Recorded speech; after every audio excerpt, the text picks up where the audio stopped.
What if I told you America paid Hitler's soldiers while fighting them? Picture this. It's 1944. American soldiers are dying on European battlefields, fighting against Nazi Germany. Meanwhile, back in America, captured German POWs are receiving paychecks, not just food and shelter. Actual money, 80 cents a day. More than some American workers were earning. Their families stood in ration lines, praying for news from the front. These weren't just any prisoners. They had fought for Hitler, tried to kill American boys, yet America paid them wages, gave them comfortable beds, served meals many Americans couldn't afford. Sound insane? It gets worse. Betrayal or brilliant plan.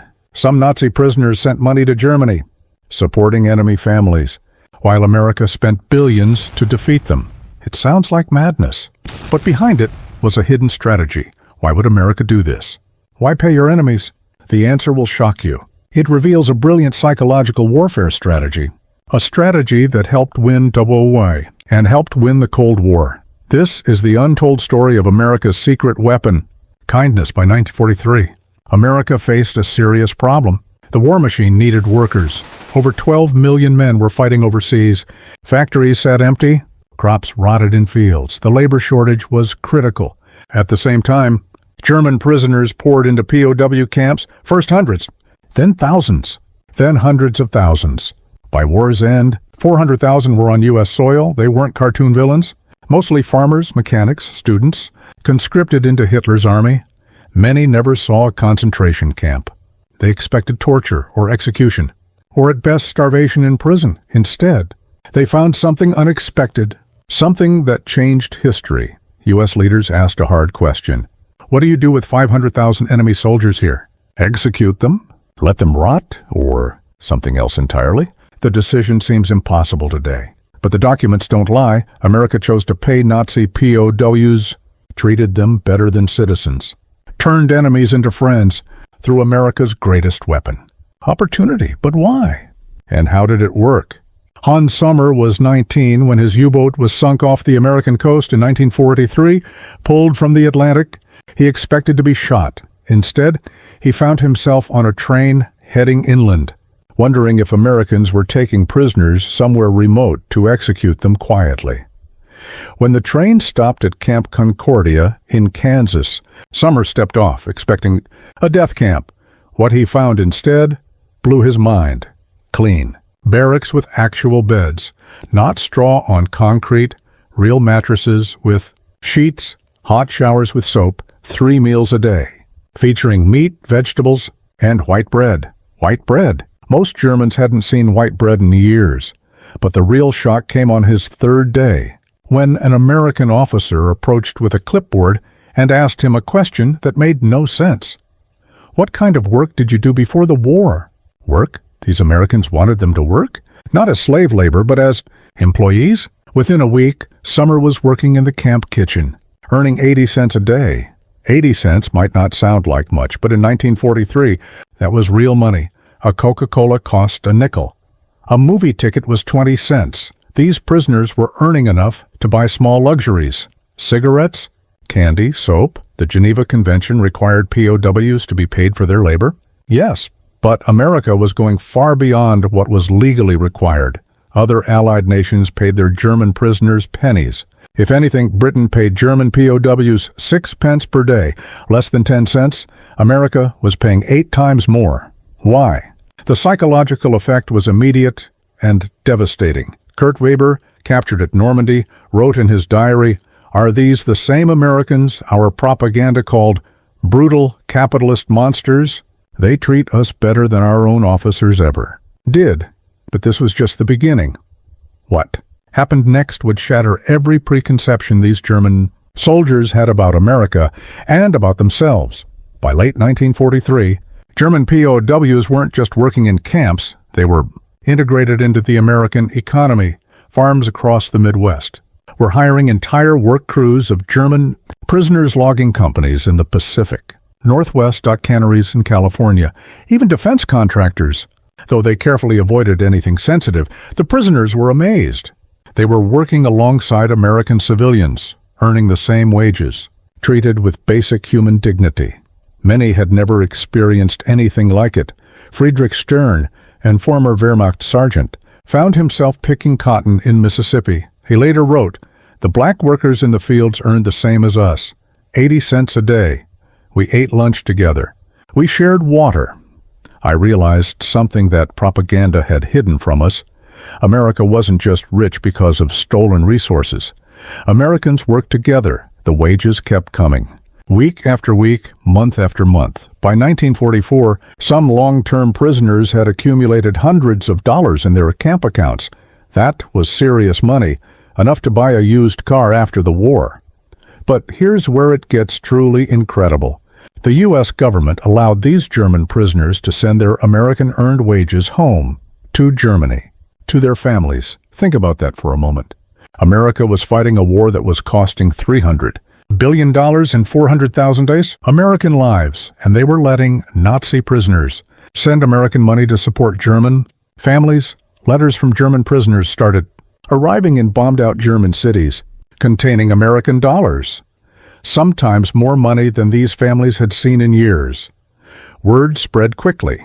Americans weren't monsters. Americans were paying German soldiers better than Germany ever had. But the psychological warfare was just getting started because America had a bigger plan, one that would reshape how these men viewed democracy, capitalism, and freedom itself. The question was, could you turn Nazi soldiers into American allies through kindness? The answer would determine the fate of post-war Europe. The letters arriving in Germany from POW camps sounded like fantasy. German wives and mothers, living under rationing and constant bombing, suddenly received letters with American money inside.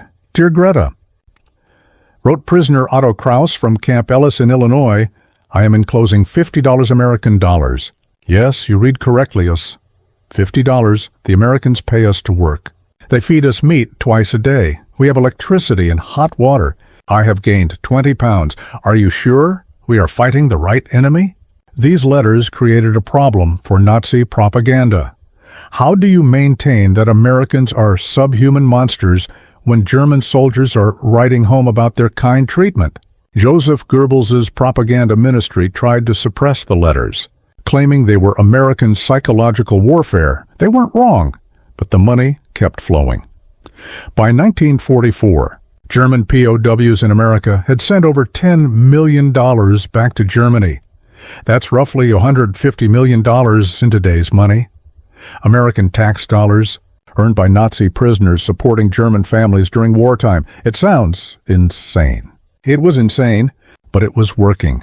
Hannah Weber received $200 from her captured husband, more than she had earned in 2 years working in a German munitions factory. She later told Allied interrogators, "If Americans treat their enemies so well, how do they treat their friends?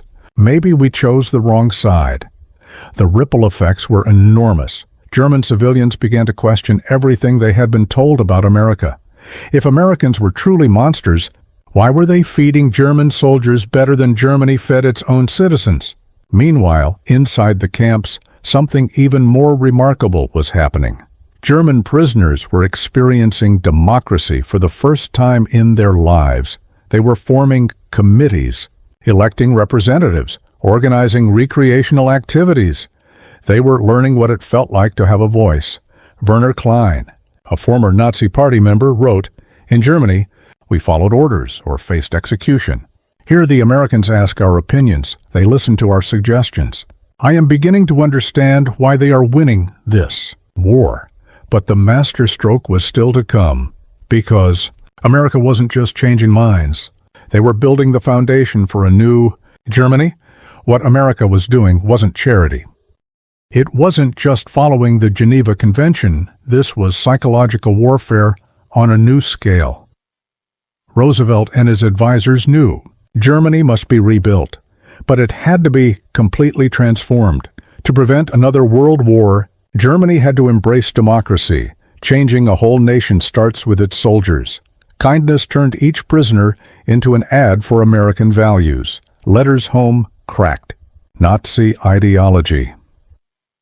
Honest wages showed capitalism could help all. They were exposed to American culture on purpose. Movie nights, baseball games, Coca-Cola and hamburgers. Comic books and jazz music shaped their image of America. Henry Stimson said they'll be ambassadors for democracy. By 1945, most POWs admired American democracy. Soviet-held POWs returned with horror. Stories. U.S. knew the real enemy. After Germany would be the USSR, the Cold War was already being planned. America needed pro-Western allies in Europe. German POWs became the base of future West Germany. The investment worked even before the war ended. The real payoff came later. Here's the shocking truth behind it. All America wasn't just being moral with POWs. It was history's most successful nation-building project disguised as prisoner. Management returning POWs became America's secret weapon. They had lived and worked with Americans. They saw democracy, fair wages, and dignity. Post-war Germany was chaos. Soviets pushed communist propaganda there. Ex-POWs became voices for Western democracy. Hans Sommer became a NATO supporter. Kurt Weber became a Democratic. Mayor Friedrich Stern taught American values to kids. Thousands of ex-POWs joined West Germany's government. They became true believers in American ideal. $10 million in POW wages returned billions. West Germany became America's strongest ally. Stalin never understood the difference. East Germany stayed restless. West embraced America. The secret was in those prison camps. America turned enemies into friends with dignity. America's treatment of POWs was strategic genius. Paying Nazi prisoners bought lasting loyalty. Kindness turned enemies into Cold War allies. Sometimes the strongest weapon is your values. America defeated Nazism through example, not propaganda. But it raises a hard question. Why treat later prisoners so differently? That's a story of secret prisons and torture. America once betrayed its own principles. The truth about those prisoners may shock you.